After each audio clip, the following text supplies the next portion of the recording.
I saved over $10,000, and it wasn't because I made more money. It's actually because I started spending less. I always talk about how I make a very average salary because I do. So a lot of the times I have to kind of just work with what I have. So let me show you how.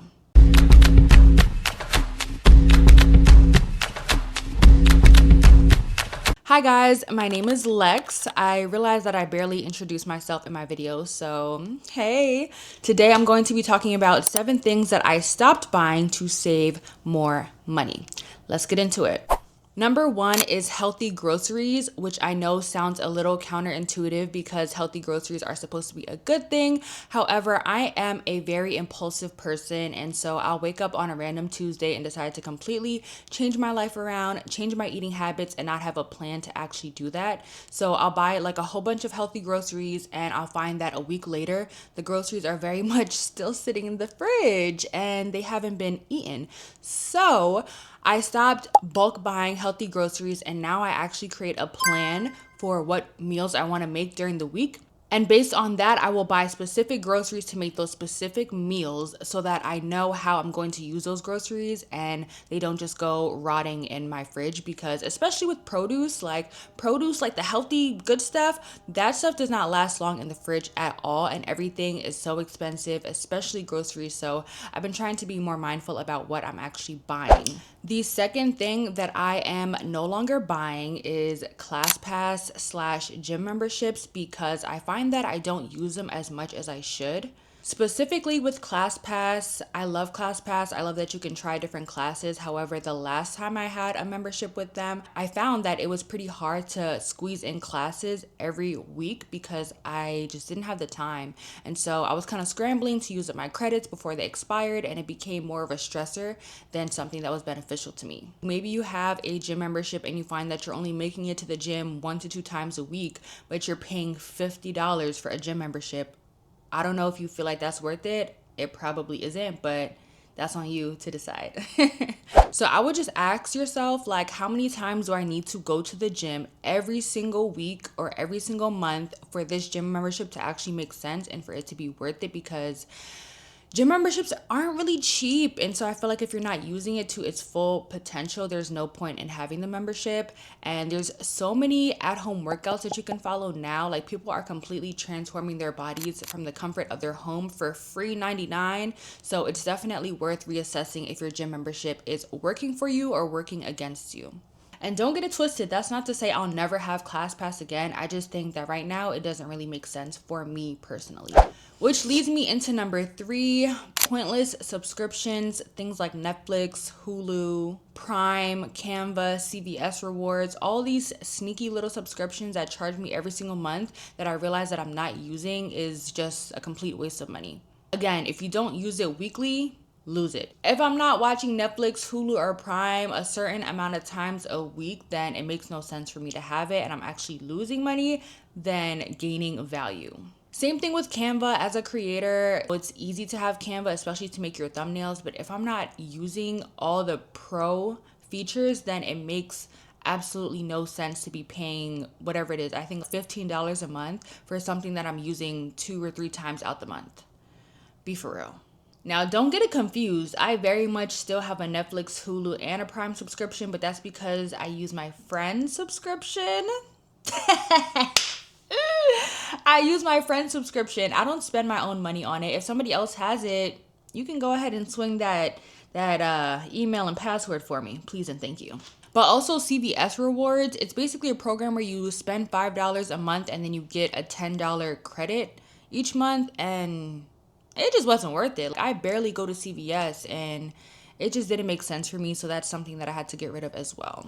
Number 4, and this one hurts, but beauty appointments, maintenance appointments, those things are so expensive, specifically the nail appointments, because I go to a nail tech and she is very expensive. She does an amazing job, but it really adds up. So I end up spending $200 to $250 every month to get my nails and toes done for 2 to 3 hours.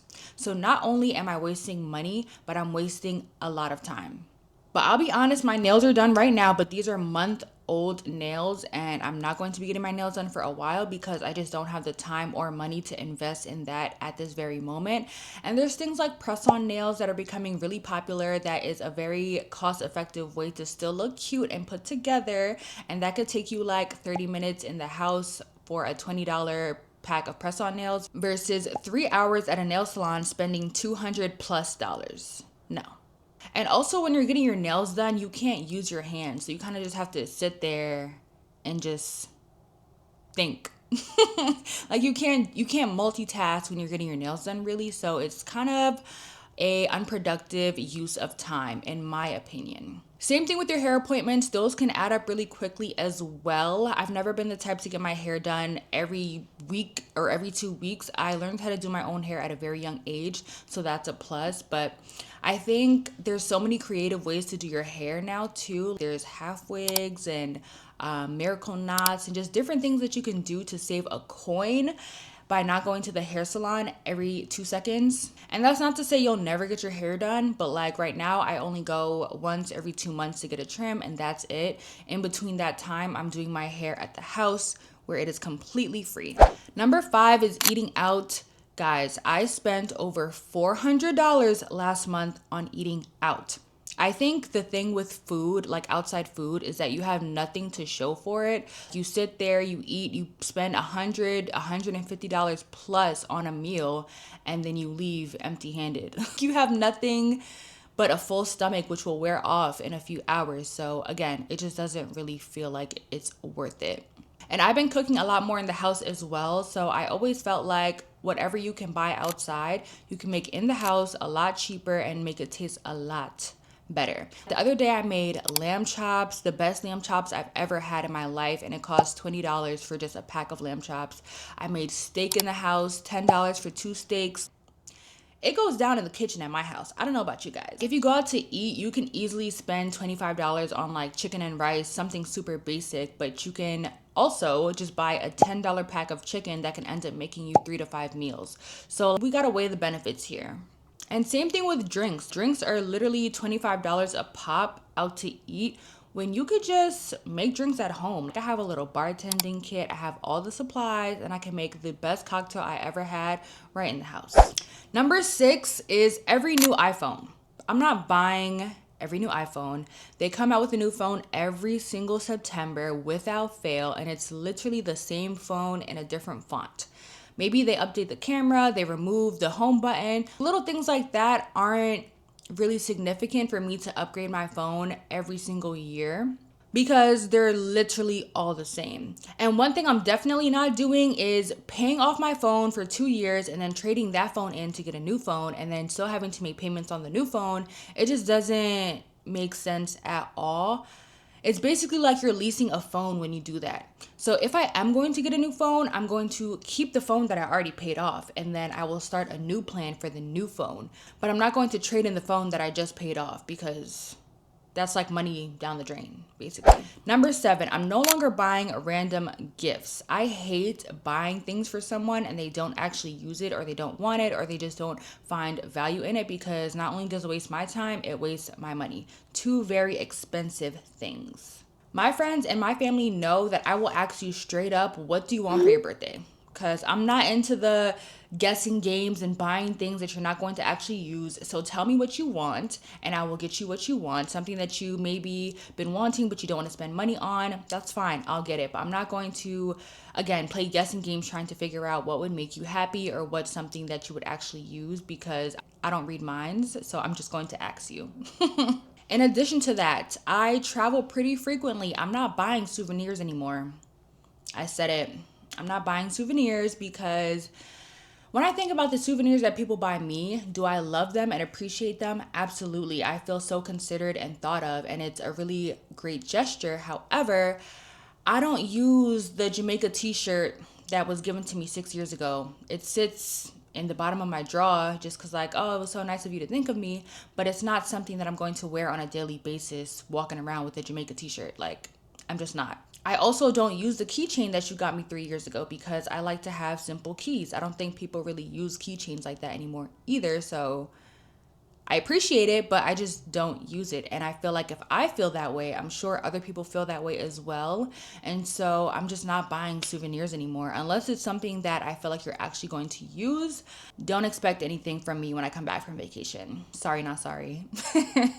And so just some tips that I have found to help me to spend less money are less scrolling, which is really hard because I realize that I'm addicted to my phone really bad. I can't go too long without checking my phone to see what's going on over there. And I find that when I'm scrolling, like for instance, if I'm watching a girl doing her day in the life and she grabs a matcha, I'm thinking, oh, I haven't had a matcha in a long time. You know what? Let me go get a matcha too. Whole time I didn't actually want the matcha. I wasn't in the mood for the matcha. I just saw it. And so I got the urge to get it just because I saw it.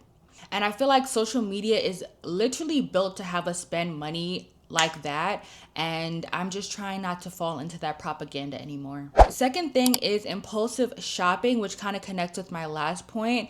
I am a very impulsive person, like I said earlier, and so I will have the idea to buy something and I'll buy it immediately, realizing that I didn't actually need it. So I have been just creating a list of things that I have the impulse to buy, and then I'll sit on it for a few days. And if I still want it after a few days, then I'll buy it. But most of the time, I find that I no longer want it after I just think about it for a few. Third tip that I try to follow is if you can't buy it twice, don't buy it. And someone told me this a few years ago, and it makes perfect sense because if you don't have the financial situation to buy something and still have money left over, then you probably shouldn't be buying it. You shouldn't be buying things that'll leave you broke. You should be able to buy something comfortably and still have money left in your bank account. So if you can't buy the new iPhone twice, don't buy it. If you can't buy those shoes twice, don't buy it. If you can't buy the car twice, don't buy it. And I'm still working on that one. And another thing that I'm going to be implementing in my life is a monthly audit, just going through my transaction history to see what I spent the most money on throughout the month, and just finding like little sneaky purchases that can slip in there without me noticing, just to make sure that I'm staying on track and I'm not letting money slip through the cracks. And that pretty much concludes today's video. I hope it was helpful. If it was, make sure you leave a like and comment down below.